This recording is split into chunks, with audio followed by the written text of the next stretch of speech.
پاکستان ماحولیاتی تغیرات کی زد میں ہے۔ طوفانی بارشیں اور غیر معمولی طور پر بڑھتے ہوئے درجہ حرارت کے سبب پگھلتے ہوئے گلیشیئر سے دریاؤں میں سیلابی صورتحال کا اس وقت سامنا ہمیں کرنا پڑ رہا ہے۔ اسی تمام تر صورتحال پر بات کریں گے۔ ہمیں جوائن کیا ہے ماہر ماحولیات ڈاکٹر زینب نعیم صاحبہ نے۔ ڈاکٹر صاحبہ، اس سے پہلے ہم دیکھ رہے تھے کہ پاکستان میں کلائمیٹ چینج کو یا ماحولیاتی تبدیلیوں کو اتنا سیریس نہیں لیا جا رہا تھا، لیکن جس طرح سے اس سال ہم نے صورتحال دیکھی، آنے والے سالوں میں مزید صورتحال خطرناک صورت اختیار کرے گی۔ آپ کیا سمجھتی ہیں کون سے ایسے میئرز ہیں جو ہمیں فوراً کرنے کی ضرورت ہے؟ بالکل، یہ کلائمیٹ چینج ہے اور یہ کوئی آج کی بات نہیں ہے۔ پاکستان اس سے ہمیشہ متاثر ہوتا رہا ہے اور ہم متاثرہ ممالک میں شامل ہیں، ہم ولنریبل ہیں۔ لیکن مسئلہ یہ ہے کہ ہم جتنی بھی دفعہ متاثر ہوتے رہے، ہم نے کبھی اس کو سیریس نہیں لیا، جو کہ آپ بات کر رہی ہیں۔ ابھی اس سال جو ہم تباہی دیکھ رہے ہیں، یہ اگر ہم اس کا تخمینہ لگائیں، دیکھیں ابھی جب بارشیں شروع ہوئی، مونسون کا اسپیل اچانک پہلے داخل ہو گیا، اس سے پہلے جو گرمی پڑ رہی تھی، اس گرمی میں نمی کی شدت اتنی تھی کہ آپ کے نارتھ میں وہ گلیشیئرز پگھلنا شروع ہو گئے تیزی سے، جو کہ آج سے 2 سال پہلے کی سٹڈی ہے کہ وہ بڑھ رہے تھے، وہ میلٹ نہیں ہو رہے تھے دنیا کے باقی گلیشیئرز کی طرح۔ وہاں 7 سے 9 ڈگری ٹیمپریچر جو ہے وہ بڑھ جاتا ہے، وہاں پہ گلوب شروع ہو جاتے ہیں۔ پھر آپ اس کے بعد کلاؤڈ بسٹ ہوتا ہے، خیبر پختونخوا میں پوٹوہار کے علاقے میں شدید بارشیں ہوتی ہیں، اربن فلڈنگ ہوتی ہے کراچی میں۔ اس کے بعد ہم دیکھتے ہیں کہ اب ہمارے ہمسائے ملک میں بھی کیونکہ شدید بارشیں ہو رہی ہیں، تو وہ بھی ان کو بھی پانی چھوڑنا ان کی بھی اب مجبوری بن گئی ہے، اور وہ پانی چھوڑ رہے ہیں، جس کی وجہ سے اب ہمیں دریائی سیلاب کا بھی سامنا کرنا پڑ رہا ہے۔ اور اس سارے مونسون اسپیل سے پہلے پانی کی قلت تھی، کیونکہ ڈراؤٹ سیزن چل رہا تھا، شدید گرمی چل رہی تھی، ڈرائی اسپیل تھا۔ تو یہ سارا جو ہے، سب کو میں فلڈ سونامی کا نام دے رہی ہوں کہ یہ اتنا بڑا نیچرل ڈیزاسٹر اور ہیومن مس گورننس کی وجہ سے بڑھتا جا رہا ہے۔ اور وہ گلوبلی کلائمیٹ چینج تو ہے ہی، لیکن ہماری مس گورننس یہ ہے کہ ہم نے دریاؤں کو روک دیا، ان کے راستے روک رکھے ہوئے ہیں۔ تو ظاہر سی بات ہے، دریا اپنا راستہ جب لینے آتے ہیں تو بنی ہوئی ہاؤسنگ سوسائٹیز، انفراسٹرکچر، یہ سب وہاں تباہ ہو جاتا ہے۔ تو ہماری مس گورننس یہاں پہ یہ ہے، اور اس کے علاوہ جو گلیشیئرز پگھل رہے ہیں، وہاں پہ گلوبل کلائمیٹ چینج ہے، جہاں پہ ہمیں ان ممالک کو اکاؤنٹیبل کرنا ہے جن کی وجہ سے یہ ہو رہا ہے، لیکن اس سے پہلے ہمیں اپنے گھر میں اپنی چیزوں کو ٹھیک کرنے کی ضرورت ہے۔ اچھا ڈاکٹر صاحبہ، جیسے کہ آپ نے اس کو نام دیا ہے فلڈ سونامی کا، تو ہم دیکھ رہے ہیں کہ موسمیاتی تبدیلی جو آتی ہے، ماحولیاتی تبدیلی ہے، اس میں پاکستان کا کنٹریبیوشن جو ہے وہ اتنا زیادہ نہیں ہے، بلکہ پاکستان زیادہ اس سے افیکٹ ہی ہو رہا ہے۔ اب ہم اپنے لیول پر ایسا کیا کر سکتے ہیں کہ ایسے نقصانات سے ہم اپنے آپ کو بچا سکیں آنے والے دنوں میں؟ دیکھیں، بالکل یہ بات درست ہے کہ ابھی تک پاکستان کی کنٹریبیوشن نہیں ہے، لیکن پاکستان کو اس بات کا علم ہے کہ کلائمیٹ چینج ہو رہا ہے اور یہ کلائمیٹ ایمرجنسی کی سچویشن ہے، اور ہمیں یہ علم آج کا نہیں ہے، ہمیں یہ علم کب سے، ہم نے 2010-11 میں دیکھا، 2015 کی ہیٹ ویو، 2022 کے سیلاب، اور ابھی 2024 میں بھی پچھلے سال سیلاب آئے کچھ جگہوں پہ، پھر یالہ باری ہو گئی، کھڑی فصلیں تباہ ہو گئی۔ ہمیں پتہ ہے اس چیز کا۔ مسئلہ یہ کہ پتہ ہونے کے باوجود ہم کلائمیٹ ایمرجنسی کا نفاذ نہیں کرتے، پتہ ہونے کے باوجود ہم ڈسٹرکٹ لیول پہ پلاننگ نہیں کرتے، پتہ ہونے کے باوجود ہم فارسٹ گورننس کو امپروو نہیں کرتے، جنگلات کٹتے جا رہے ہیں، ٹمبر مافیا ایکٹیو ہے، ابھی بھی فلیش فلڈ کا سہارا لے کے اوپر سے کٹی ہوئی لکڑی جو ہے نیچے پھینکتے ہیں اور اس کو اسمگل کرتے ہیں کوڑیوں کے دام۔ تو یہ جو ہے، یہ معاملہ ہم نے ٹھیک کرنا ہے، یہ دنیا باہر سے کوئی آ کے ٹھیک نہیں کر سکتا۔ آپ کو پتہ ہے رائٹ ونگ گورنمنٹس ہے پوری دنیا میں، آپ کو کوئی انویسٹمنٹ نہیں کرنے والا کلائمیٹ میں، آپ کو اپنے ڈومیسٹک وسائل میں رہتے بالکل ٹھیک ہے۔ ڈاکٹر صاحبہ بہت شکریہ، ہمارے ساتھ موجود تھی ڈاکٹر زینب نعیم صاحبہ۔ سال کے بارے میں اپڈیٹ کر رہی تھی کہ ہمیں اب اپنے بارے میں سوچنا ہوگا، اور یہ ماحولیاتی تبدیلیاں جو ہیں یہ خطرناک صورتحال اختیار کر رہی ہیں۔ اپنے آن پر آپ اپنا خیال رکھیں، اور اپنے گھر والوں کا اور اپنے ارد گرد جو لوگ موجود ہیں پانی اور سیلاب کی صورتحال میں۔ راجہ صاحب، یہ ساری صورتحال ہم دیکھ رہے ہیں، ابھی ہم دیکھ رہے ہیں کہ جب بھی سیلاب کا الرٹ آتا ہے، ہر سال اس طرح کی مشکلات پیش آتی ہیں۔ ہم حکومتی طور پر اقدامات بھی کرتے ہیں، ہم ڈیمز کیوں نہیں بناتے؟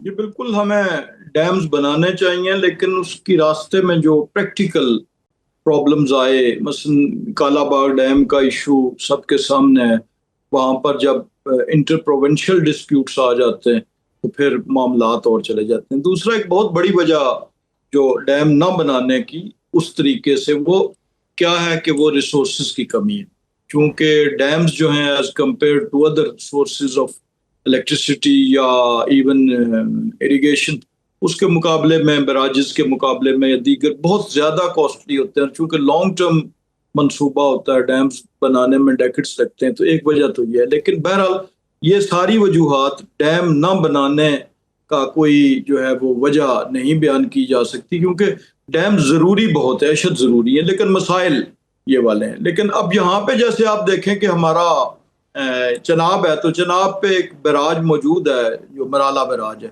جو پانی کو نہ صرف ڈائیورٹ کرتا ہے بلکہ پانی کو ریگولیٹ بھی کرتا ہے. لیکن اب دیکھیں 1988 کے بعد، اس وقت ہم یونیورسٹی اسٹوڈنٹس تھے جب یہ لاہور میں یہ شاہدرہ کے علاقوں میں جی ٹی روڈ تک بند ہو گئی تھی، سیلاب آیا تھا بڑا، اور اس کے بعد آج 35 برس بعد یہ سچویشن پیدا ہوئی ہے. تو اس کے لیے حکومت نے ابھی کوئی تقریباً 1.5 لاکھ کے لگ بھگ لوگوں کو مختلف علاقوں سے چناب کے روٹ پہ بھی اور راوی کے روٹ پہ بھی ایویکویٹ کیا ہے.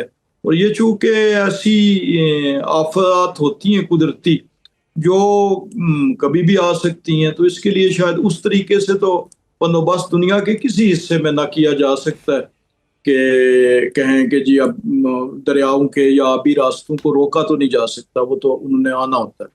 لیکن اس کے لیے جو پریونٹیو میجرز ہیں، جو اکوپمنٹ ہے، جو مشینری ہے انسانی جانوں کو بچانے کے لیے، اور پراپرٹی اور ہیومن لائفز کے لاس کو کم از کم رکھنے کے لیے، تو اس کی طرف بدقسمتی سے ماضی میں کوئی کام نہیں کیا گیا. یہ پچھلے 5 7 8 برسوں میں ایک ڈیکڈ آلموسٹ بیک جو ہے، یہ جو ہم نے ڈیزاسٹر مینجمنٹ اتھارٹیز بنائی تھی تقریباً 10 سال پہلے، صوبائی لیول پہ بھی اور مرکزی لیول پہ بھی، اور وہ ابھی تک وہ آئیڈیلی اکوپڈ نہیں ہے. لیکن پہلے تو ایک ٹائم ایسا تھا 2005 کے زلزلے کے وقت کہ ہمارے پاس تو کوئی ایسی چیز نہیں تھی سوائے روایتی کوئی فائر فائٹنگ اکوپمنٹ کی حد تک. لیکن پھر ریسکیو کا محکمہ آیا، پھر ڈیزاسٹر مینجمنٹ اتھارٹیز آئیں، تو یہ سفر جاری ہے پاکستان کے وسائل کو مد نظر رکھتے ہوئے.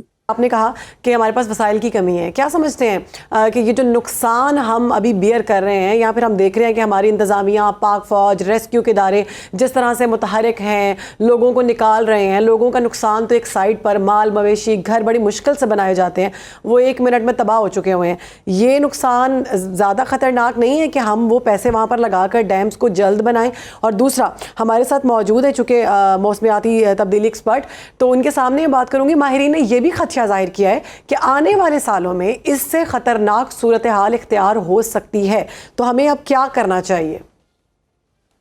یہ پہلی بات تو یہ ہے کہ جو ماہرین نے خدشہ ظاہر کیا ہے، یہ اب خدشے سے آگے بڑھ کے تو یہ تقریباً ایک آلموسٹ آپ کہہ سکتے ہیں کہ یہ شورٹی کی طرف جا رہا ہے کہ یہ حالات واقعی آئندہ آنے والے ٹائم میں.